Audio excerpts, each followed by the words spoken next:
Hello everyone, welcome back.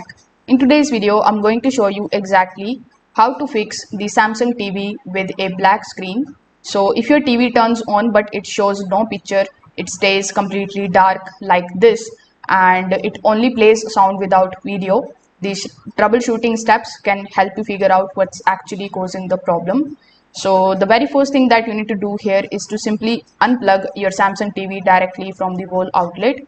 After doing so, you just have to simply press and hold this physical power button on your TV, and you need to hold it for at least 30 seconds while it remains unplugged. So this particular step is really very important. After doing so, you just have to turn your TV on and shine a flashlight closely at the screen. Now, if you can faintly see menus or moving images, the TV may still be working internally while the backlight system has failed. So this is a very common Samsung TV black screen issue. Now, sometimes a connected HDMI device can also freeze the display during the setup.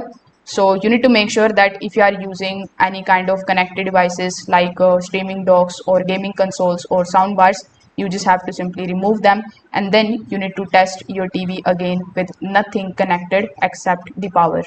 So you can try these easy fixes and see if it is now working properly again. Thank you for watching.